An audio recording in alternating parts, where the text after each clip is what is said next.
انہیں صرف رمضان المبارک کے ایک مہینے میں تقوی حاصل ہو سکتا ہے، پرہیزگاری مل سکتی ہے۔ یہ شہر طاعات ہے، شہر عبادات ہے، شہر کا مطلب مہینہ ہے عربی میں۔ اور دیکھیں کتنی سہولیات تمہارے لیے رکھی گئی ہیں کہ شیطان کے وسوسوں سے محفوظ رکھا گیا، کہ تمہیں مہینہ بھر شیطان اور اس کی ذریت سے، اس کے حملوں سے بچا کر رب تبارک و تعالیٰ نے اس مہینے میں رکھا ہے۔ تو اب میرے عزیزو، تھوڑی سی محنت کی ضرورت ہوتی ہے تاکہ ہمارا دل پاک ہو جائے۔ تھوڑی سی اور محنت اس میں کر لی جائے تو انسان کا باطن پاک ہو جائے۔ تقوی کیا چیز ہے اور اس کا حاصل کرنا کیوں ضروری ہے، میں آپ کو بتاؤں۔ تقوی کا مطلب سب سے اہم چیز یہ ہے، اللہ کا خوف۔ یہ بنیادی چیز ہے، یہ بنیادی چیز ہے۔ اور یہ اگر بنیاد ہے تو ہر عمل میں آپ کے تقوی حاصل ہو جائے گا۔ نماز کیوں پڑھتے ہو؟ نماز ایک ڈیوٹی سمجھ کر کے پڑھتا ہے تو کوئی مسئلہ ہی نہیں اس کا، یعنی وہ ڈیوٹی ادا کر رہا ہے۔ لیکن نماز میں اگر خوف خدا ہے، اللہ کے ڈر سے پڑھتا ہے، یہی تقوی ہے۔ روزہ کیوں رکھ رہا ہے؟ سب محلے میں رکھ رہے تھے، ہم نے بھی رکھ لیا۔ روزہ اس لیے رکھ رہا ہوں کہ لوگ برا نہ سمجھیں، یا اسلام کا ایک حصہ ہے۔ اتنی ہی نیت تھی تو پھر اس نے روزے سے کچھ حاصل نہیں کیا، لیکن اسی روزے کو اللہ کے خوف سے رکھا، یہی تقوی ہے۔ تو خوف خدا، اللہ کا خوف آ جانا ہر عمل میں، یہی تقوی ہے۔ اور اگر یہ چیز نہیں ہے تو انسان بہت بڑے بڑے گناہ بھی کر جاتا ہے، اسے ڈر نہیں لگتا۔ روزہ چھوڑ دیا، اسے کوئی خوف ہی نہیں ہے، بلکہ دھڑلے سے لوگوں کے سامنے کہتا بھی پھر رہا ہو کہ مجھے یہ سب چیزوں میں وشواس نہیں، یقین نہیں ہے۔ یہ باتیں اس زبان سے آتی ہیں جس کے ہاں اللہ کا خوف ہے ہی نہیں، اللہ کا ڈر نہیں۔ اسی لیے قرآن میں اللہ نے فرمایا لعلکم تتقون، تم پر روزے اللہ نے فرض کیے ہیں تاکہ تمہیں تقوی مل جائے، اللہ کا خوف۔ اور یہ کتنی اہم چیز ہے میں آپ کو بتاؤں، خوف خدا۔ خوف خدا کا مطلب کہ اللہ کا ڈر، اللہ کا خوف، یہ تمہاری پوری باڈی کو صحیح کرتا ہے، اندر سے بھی باہر سے بھی۔ خوف خدا، تم ہر قدم پر اگر یہ سوچتے ہو کہ میرا رب مجھے دیکھ رہا ہے، جیسے کہ آپ کو پتہ ہے حدیث پاک میں حضور صلی اللہ تعالیٰ علیہ وسلم سے پوچھا بھی گیا احسان کیا ہے، یعنی نیکی کس کو کہتے ہیں؟ حضور نے فرمایا تم نماز ایسی پڑھو یا عبادت ایسے کرو جیسے تم اللہ کو دیکھ رہے ہو۔ اور اگر یہ نہیں ہو سکتا تم سے تو اتنا احساس تو رہے کہ اللہ تمہیں دیکھ رہا ہے۔ تو ہر عمل میں تمہارے یہ سوچ آئے کہ مجھے میرا رب دیکھ رہا ہے، تمہارے قدم سنبھل جائیں گے۔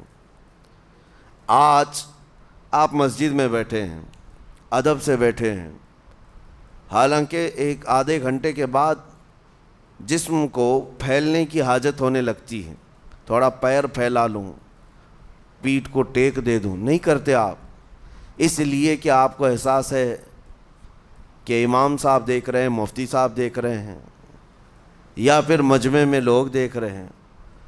تو یہاں پر ہمارے دیکھنے کے احساس سے آپ کے پیر نہیں پھیلتے ہیں، آپ پھیل کے نہیں بیٹھتے۔ تو ہم میاں نہ سزا دینے والے نہ جزا دینے والے ہیں۔ یہی احساس اگر اللہ کے دیکھنے کا ہو جائے کہ میرا رب مجھے دیکھ رہا ہے، تو پھر آپ کو کسی نگرانی کی ضرورت نہیں، کہیں کسی سی سی ٹی وی کی ضرورت نہیں۔ اللہ کا خوف اگر بندے کے دل میں آ جائے، وہ ہر لمحے، ہر گھڑی، ہر علاقے میں محفوظ رہتا ہے، اپنے آپ کو محفوظ رکھتا ہے۔ میرے عزیزو، 4 سال کی عمر ہے امام اہل سنت فاضل بریلوی رحمۃ اللہ علیہ، امام محمد رضا خان رحمۃ اللہ علیہ، 4 سال کی عمر میں روزہ رکھ لیا۔ گرمیوں کی شدت تھی، گھرانہ علمی گھرانہ ہے، باپ بھی بڑے عالم دین، دادا بھی بڑے عالم دین ہیں۔ 4 سال کی عمر میں روزہ تو رکھ لیا، اور جب تھوڑی دوپہر ڈھل گئی، اچھوں کی حالت دھوپ کے دنوں میں خراب ہونے لگتی ہے، تو شام ہونے کو قریب تھی کہ ایک کمرے کے اندر دادا محترم نے پوتے کو بند کر دیا اور کچھ پھل فروٹ ساری چیزیں اندر رکھ کر کے دروازہ باہر سے بند کر لیا. کہا بیٹا کھا لینا, میں کسی کو بتاؤں گا نہیں, کسی کو نہیں بولوں گا. 4 سال کی عمر ہے, تمہارا روزہ بھی رہے گا, کھا کر کے تھوڑا پیٹ ہلکا کر لینا. تو یہ دروازہ بند کر کے دادا محترم چلے گئے. کافی دیر کے بعد دروازہ کھلا تو وہ پھل فروٹ ویسے کے ویسے ہیں, بچہ ویسے ہی بیٹھا ہوا ہے. امام احمد رضا رحمۃ اللہ تعالیٰ علیہ, 4 سال کی عمر کی بات کر رہا ہوں. دادا نے آ کر پوچھا بیٹا کھائے نہیں, دروازہ بند کر لیا تھا. تو 4 سال کی عمر میں مولانا امام احمد رضا کہنے لگے کھا تو لیتا لیکن ہر گھڑی میرا مولا تو دیکھ رہا ہے, جس کے لیے روزہ رکھا وہ تو دیکھ رہا ہے. یہ ہے تقویٰ, یہ ہے خوف خدا, کہ اگر یہ کسی کے دل میں بیٹھ جائے, اسے لوگوں کو دکھانے کی یا لوگوں کے اسے دیکھنے کی کوئی ضرورت ہی نہیں. میرے عزیزو, تقویٰ حاصل کرنے کا یہ اتنا بہترین راستہ ہے, اتنا بہترین راستہ ہے. آپ روزہ ہیں, کس کو پتہ ہے؟ میں روزہ ہوں, کس کو پتہ ہے؟ یہ راز ہے میرے اور اللہ کے درمیان. آپ روزہ ہیں, یہ راز ہے آپ کے اور اللہ کے درمیان. بہت سارے موقع آپ کے پاس ہیں دن بھر میں, فجر سے لے کر عصر تک. کئی مرتبہ وضو میں جانا پڑتا ہے, باضابطہ آپ کلی کر رہے ہیں, آدھا نگل جاتے, کس کو خبر ہے؟ یا کہیں چھپ کر کے کوئی ہلکی سی چیز چبا لیتے, کس کو خبر ہے؟ اس لیے کہ یہ اندرونی معاملہ ہے, راز ہے. آپ کھا رہے ہیں پی رہے ہیں یا نہیں کھا رہے ہیں نہیں پی رہے ہیں, یہ کوئی دوسرا نہیں کہہ سکتا. آپ کے اور آپ کے اللہ کے درمیان یہ راز ہے. اور آپ بچے ہوئے ہیں, حلق سوکھا ہے شام کے وقت میں, اور پیٹ بھی پیٹ سے لگنے آ جاتی ہے. کام کرنے والے جانتے ہیں کہ شام ہوتے ہی روزے کا اثر کس قدر ظاہر ہوتا ہے. کام کرنے والوں کو زیادہ اثر پڑتا ہے, اے سی میں سونے والوں کو روزہ کہاں پتہ چلتا ہے. لیکن اس وقت بھی وہ نہ پانی کا ایک قطرہ حلق میں ڈالنا چاہتا ہے, نہ کوئی چیز چھپ کر کے چبانا چاہتا ہے. مجھے بتاؤ میرے عزیزو, کیوں اپنے آپ پر یہ تکلیف اور اپنے آپ پر یہ زیادتی کر رہے ہو؟ آپ کو اندازہ ہوتا ہے یہ میں زیادتی نہیں کر رہا, نہ یہ اپنے آپ کو تکلیف میں ڈال رہا ہوں, یہ میرے رب کی رضا ہے, میں اسی پر قائم ہوں. اسی لیے فرمایا گیا کہ جب افطاری کا دسترخوان بچھتا ہے اور پہلے ہی آ کر کے لوگ بیٹھتے ہیں, اور یہ سنت بھی ہے, ایسے نہیں کہ بھاگتے بھاگتے آپ آئے, وقت ہوا کھجور لیے اور کھا گئے. افطاری کے وقت سے تھوڑی دیر پہلے بیٹھ جاؤ, تمہارے دسترخوان پر نعمتیں رکھی ہوئی ہیں, پھل بھی ہیں, میوہ جات بھی ہیں, کچھ کھانے پینے کی چیزیں بھی ہیں, ٹھنڈا شربت بھی ہے, دیکھتے ہوئے بیٹھے ہیں آپ, لیکن ہاتھ نہیں لگاتے ہیں. انتظار ہے وقت کا کہ ادھر سورج کے غروب ہونا ہے اور میری افطار ہونی ہے. اعلان سنتے ہیں, اذان سنتے ہیں, اس کے بعد آپ اٹھاتے ہیں, لیکن اتنی دیر تک آپ خاموش بیٹھے ہیں دسترخوان کے پاس, سارے لوگ دیکھتے رہتے. یہ وہ منظر ہے جس کو فرمایا گیا رب ذوالجلال بھی اپنے بندوں کو دیکھ رہا ہے, رب تبارک و تعالیٰ بھی دیکھ رہا ہے اپنے بندوں کو. اور سارے فرشتوں کو بلا کر میرا مولا اعلان فرماتا ہے, یہ میرے بندے ہیں, دیکھو یہ شام کا وقت ہے, ان کے حلق سوکھ چکے ہیں, ان کے پیٹ میں بھوک کی شدت ہے, اور ان کے سامنے اچھی نعمتیں پڑی ہوئی ہیں. اے فرشتوں دیکھو, میرے ان بندوں میں سے کوئی بھی ان نعمتوں کو ہاتھ نہیں لگاتا, یہ صرف اور صرف میرے لیے بھوکے اور پیاسے ہیں. اور فرشتوں سے اللہ فرماتا ہے تم گواہ ہو جاؤ, ان کی حلق تر ہونے سے پہلے ان کے لیے میں نے جنت لکھ دیا.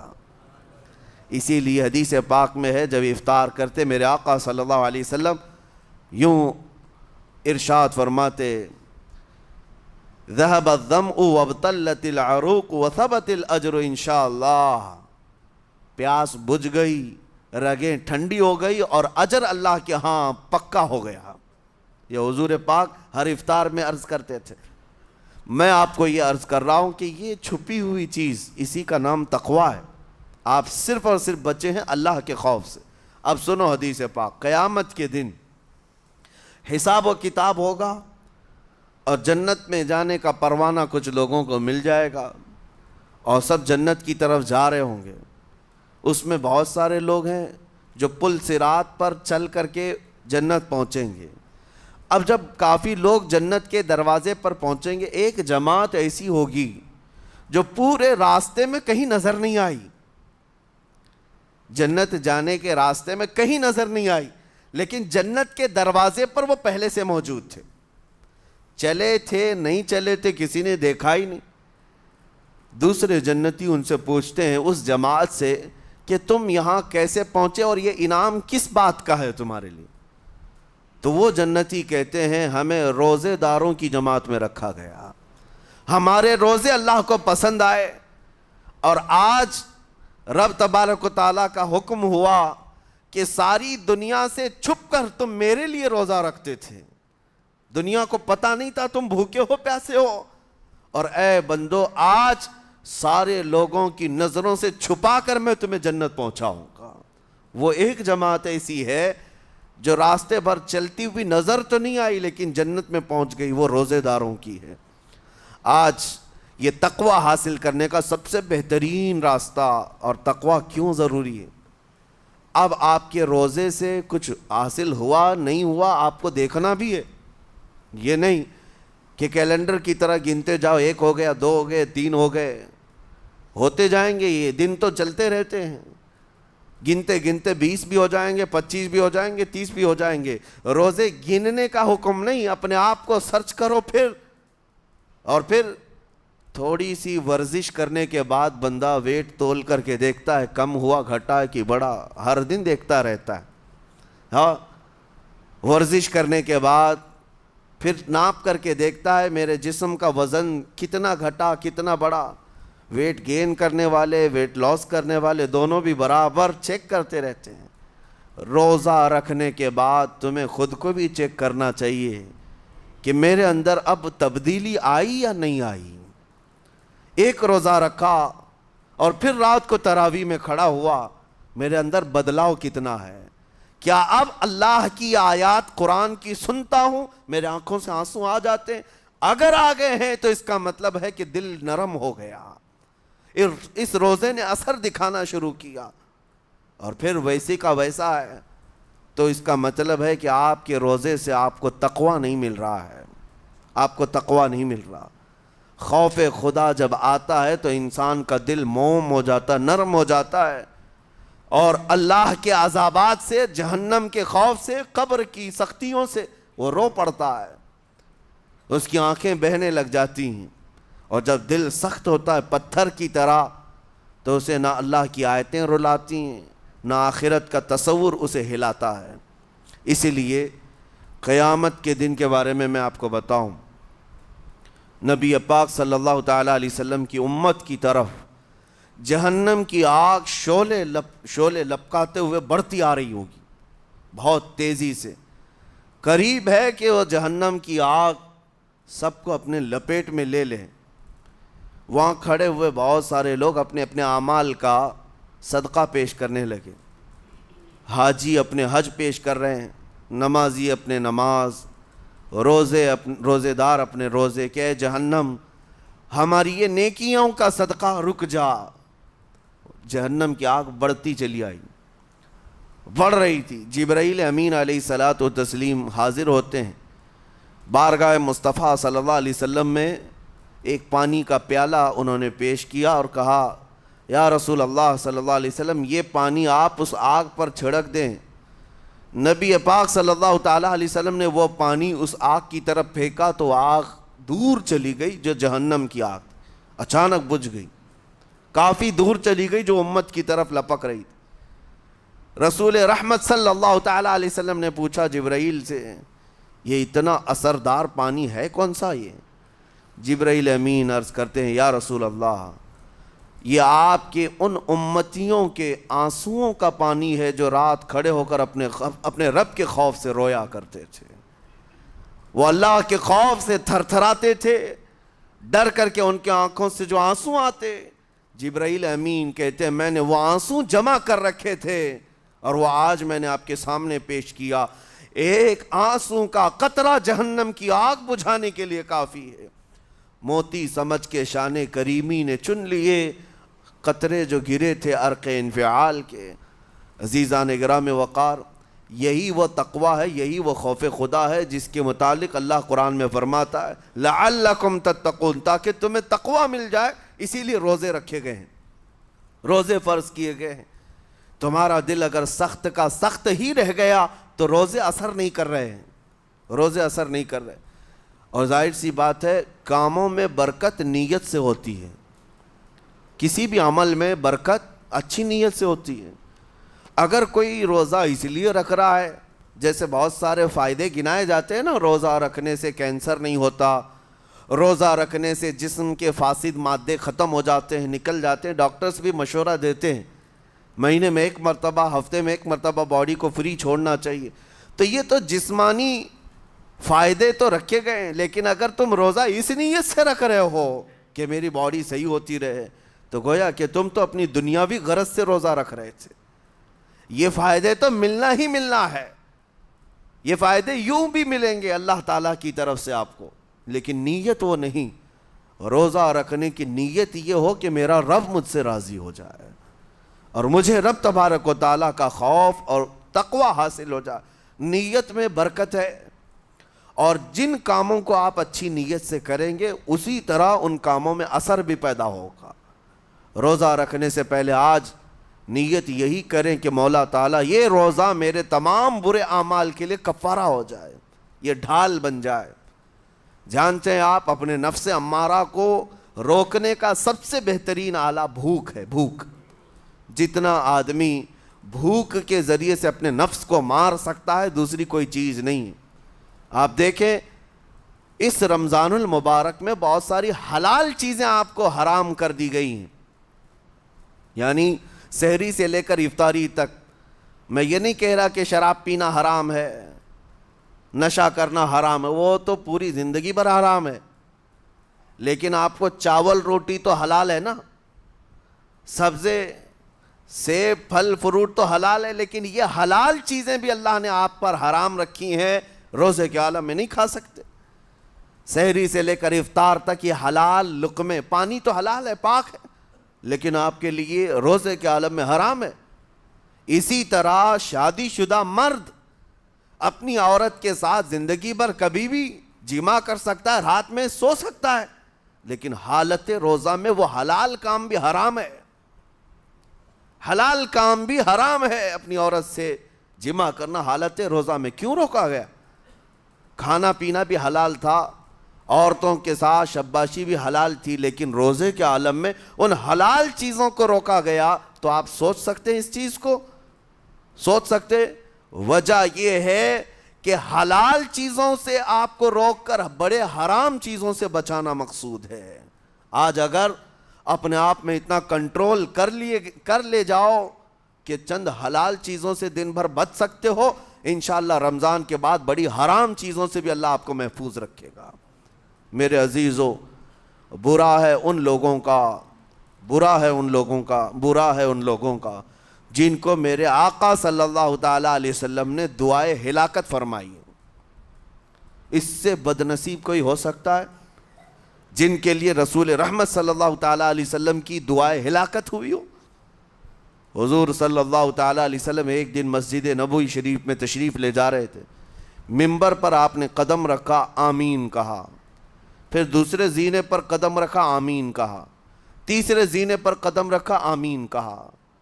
خطبہ مکمل کیا، صحابہ نے پوچھا یا رسول اللہ صلی اللہ علیہ وسلم ہر زینے پر آپ قدم رکھتے ہوئے آمین کس لیے کہہ رہے تھے؟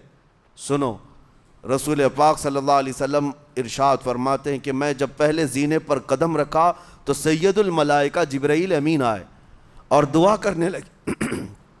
کیا دعا کیا؟ یوں کہا، یا رسول اللہ صلی اللہ علیہ وسلم وہ شخص ہلاک و برباد ہو جائے جو آپ کا نام سنے اور پھر اس کے بعد درود نہ بھیجے۔ حضور فرماتے میں نے آمین کہا۔ حضور کا نام سنتے ہی آپ کی زبانوں پر درود آ جانا چاہیے۔ اللہم صلی علی سیدنا محمد وآلہ وصحبہ وبارک وسلم۔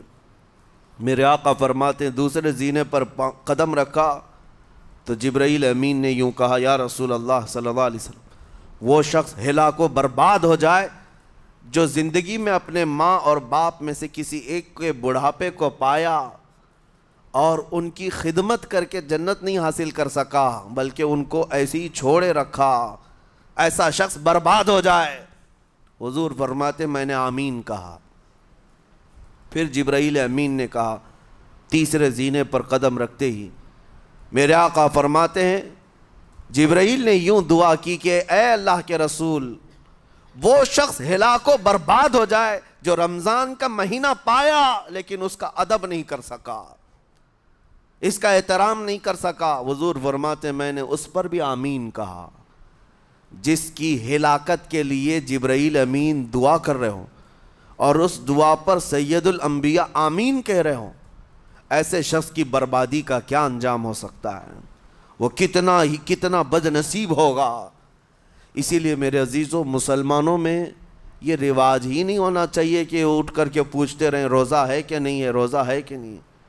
مسلمان ہے تو روزہ ہے، اور یہ کوئی آپشنلی عبادت نہیں ہے کہ 4 رکھ لیا 2 نہیں رکھا، آپشنلی نہیں، یہ فرض عین ہے۔ ایک روزے کو چھوڑنے کا گناہ فرمایا گیا 600 سال تک اسے دوزخ میں رکھا جائے گا، 600 سال تک۔ یہ معمولی چیز نہیں ہے، اور جن کے پچھلے روزے قضا ہو چکے ہیں معاف نہیں ہوں گے، تھپڑ مار لیں گال پہ توبہ توبہ کر لیں معاف نہیں ہوں گے۔ توبہ تو کرنے کے ساتھ ساتھ قضا بھی کرنا ہوگا، جب موقع ملے سال بھر میں اپنے چھوٹے ہوئے روزوں کو واپس کرنا ہے۔ اس کی اہمیت میں آپ کو بتا دوں، ایک روزہ اگر جان بوجھ کر کے کسی نے توڑا یا چھوڑا تو جانتے ہیں اس کا کفارہ کیا ہے؟ اس کا کفارہ یہ ہے کہ اس کے بدلے میں دوسرے دنوں میں 60 روزے کنٹینیو رکھے۔ رمضان کا ایک روزہ پورا کرنے کے لیے 60 روزے رکھنے پڑ جائیں گے۔ ہاں اگر کسی عذر کی وجہ سے، کسی تکلیف کی وجہ سے چھوڑا تھا، بیمار تھا یا سفر میں تھا یا تکلیف کی شدت تھی، اس وجہ سے روزہ چھوڑا تھا، تو اس کے بدلے میں ایک روزے کی قضا ایک ہی روزہ ہوگی۔ لیکن بغیر کسی عذر کے، شہوت کی وجہ سے، نفس پرستی کی وجہ سے توڑا تھا یا چھوڑا تھا تو پھر 60 روزے رکھنے پڑ جائیں گے۔ اس سے اندازہ ہوتا ہے کہ ایک روزے کی اہمیت کیا ہے رمضان کے۔ اسی لیے میرے عزیزو یہ روزے آسان ہیں، روزے آسان ہیں، اس کو رکھ لو، اس کی جزا بہت بڑی ہے، اس کی جزا بہت بڑی۔ ویسے بھی آپ دوسرے دنوں میں لیٹ ناشتہ کرنے کے بھی عادی ہیں۔ ممبئی والوں کا تو حال یہی ہے، 12 بجے کے بعد 1 بجے 2 بجے تو ان کے ناشتے ہوتے ہیں، دوپہر کا کھانا تو شام 5 بجے ہو رہا ہوتا ہے۔ بس وہ ناشتہ سکپ کرنا ہے، دوپہر کے کھانے جو آپ کے ہوتے ہیں اس سے اور تھوڑا ایکسٹینڈ کر لیں تو افطاری کا وقت آ جاتا ہے۔ کوئی بہت بڑی دقت کی بات نہیں، کوئی بہت بڑے بوجھ کی بات نہیں، آسان ہے۔ آج الحمدللہ ہمارے 5 سال 6 سال کے بچے روزہ رکھ لیتے ہیں، تو بڑوں کو تو اللہ نے جو طاقت عطا کی ہے، روزہ ہرگز ترک مت کرو۔ لیکن ساتھ میں آج یہ میسیج ضرور دوں گا، نیت یہ کرو کہ مجھے تقویٰ مل جائے، مجھے پرہیزگاری مل جائے، اور یہ آپ کو خود چیک کرنا ہوگا۔ روزانہ رات کو نماز میں کھڑے ہو جاؤ تراویح کے، دیکھو کہ کتنی تبدیلی آ رہی ہے۔ آج میں نے روزہ افطار کیا، میرے اندر بدلاؤ آیا کہ نہیں آیا؟ اور اگر نہیں آ رہا ہے، کوئی تبدیلی نہیں آ رہی ہے، تو اس کا مطلب ہے آپ تقویٰ نہیں حاصل کر رہے، آپ تو روز مرہ کی روٹین پر چل رہے ہو۔ روٹین پر چلنے کا مطلب یہ روزہ نہیں ہے۔ روزہ تقویٰ دے کر جاتا ہے بندے کو، روزہ خوف خدا دے کر جاتا ہے بندے کو۔ اسی لیے میرے عزیزو آج دیکھیں آپ بہت ساری برائیوں سے رمضان میں بچ جاتے ہیں، تھوڑی اور محنت کی ضرورت ہے۔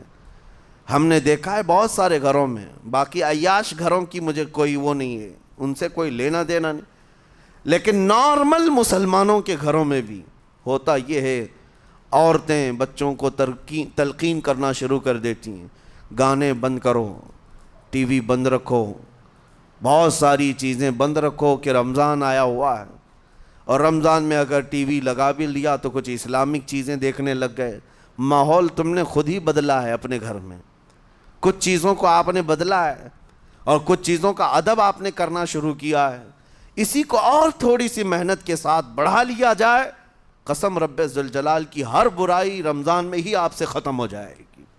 جس کی کوئی چیز چھوڑنے پر نہیں چھوٹتی ہے وہ رمضان میں کر کے دیکھ لے، اللہ کی بارگاہ میں یاد کرے کہ مولا دن بھر میں تیری رضا کے لیے بچ رہا ہوں، مجھے میری باقی زندگی میں ان گناہوں سے بچا لے۔ وہ رحمان ہے، جب وہ تمہیں اس کے بدلے میں جنت دیتا ہے تو یہاں برائیاں کیوں نہیں چھڑواتا؟ یقیناً وہ برائیوں کو تم سے دور کرے گا۔ قرآن کا فرمان عالی شان لعلکم تتقون، اسی پر میں نے آپ کے سامنے بات رکھی ہے۔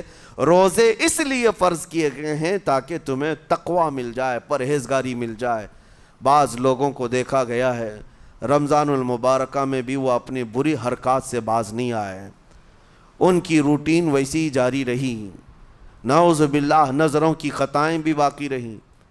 اور سب سے بری چیز یہ ہے کہ رمضان میں شیطان کی نیابت اگر کوئی کر رہا ہوتا ہے تو تمہارا یہ موبائل فون ہے۔ اکثر لوگ یہ سمجھتے ہیں کہ اس موبائل فون کو ہم استعمال کرتے ہیں تاکہ ٹائم پاس ہو جائے، روزہ کا وقت قریب آ جائے۔ اس ٹائم پاس کے چکر میں تم کیا کیا دیکھتے رہ جاتے ہو اور کہاں تک یہ چیزیں پہنچاتی ہیں تمہیں اندازہ بھی نہیں ہوتا، احساس بھی نہیں ہوتا، تو تمہاری رہی صحیح عبادت کو بھی یہ ہضم کر جاتا ہے، کھا جاتا ہے۔ اس کے استعمال پر اگر کنٹرول ہے تو خوب استعمال کرو، لیکن کنٹرول نہیں ہے تو اے نوجوانوں اس کا بھی روزہ رکھو، اس انٹرنیٹ کی بلاؤں سے محفوظ ہو جاؤ۔ اس لیے کہ بہتوں کو میں نے دیکھا ہے ان کے دن بھر اور رات بھر رمضان میں سوشل نیٹ ورکس پر مصروفیت ویسی کی ویسی ہے جیسے دوسرے دنوں میں تھی۔ وہ رات بھر چیٹنگ میں بھی مصروف ہیں، ایک دوسرے کو ادھر ادھر بھیجنے میں بھی مصروف ہیں، ساری چیزیں جوں کی توں چل رہی ہیں۔ تو تمہارے موبائل نے تمہیں تقوی سے بہت دور رکھا ہے، تمہیں رب تعالیٰ کے قریب ہونے نہیں دیتا۔ اپنے آپ کو بدل لو۔ ظاہر سی بات ہے یہ سخت چیز ہے، اگر کوشش کرو گے تو بچ جاؤ گے، اور تقوی اتنی آسانی سے تو نہیں ملتا۔ اپنے آپ کو سٹرگل کرو، انشاءاللہ العزیز دل پاک ہو جائے گا، پھر آپ کو اپنی زندگی کے اندر جو اجالے نظر آئیں گے وہ خود آپ محسوس کریں گے، آپ محسوس کریں گے۔ گناہوں کے اندھیروں نے دل پر ایسی کالک رکھی ہے کہ آپ کو کچھ بھی یہاں پر سمجھ میں نہیں آتا، ورنہ نمازوں کا لطف ایسا ہے، قرآن کا مزہ ایسا ہے، جسے یہ لگ جائے دنیا کی کوئی نعمت اس کے سامنے ہیچ نظر آتی ہے، کوئی چیز اسے اچھی نہیں لگتی، لیکن کب؟ جب اسے تقوی کا اجالا حاصل ہو جائے۔ میرے عزیزو، اللہ کریم کی بارگاہ میں دعا گو ہوں، مولا قدیر و جبار ہم سب کو تقوی و پرہیزگاری عطا فرمائے، اور ہم سب کے روزوں سے اللہ تعالی ہمیں پرہیزگاری عطا فرمائے۔ ان روزوں کے انوار اور برکات اور رمضان کے احترام کی ہمیں توفیق عطا فرمائے۔ مولا کریم تیری خشیت سے اور تیرے خوف سے آنکھیں جو بھیگتی ہیں ان آنکھوں میں ہمارا شمار فرما دے، تیرے یاد میں رونے والے بندوں میں ہم سب کو شامل فرما۔ وصلی اللہ تعالی علی خیر خلقی محمد وآلہ واصحابہ اجمعین، وآخر دعوانا ان الحمد للہ رب العالمین۔ السلام علیکم۔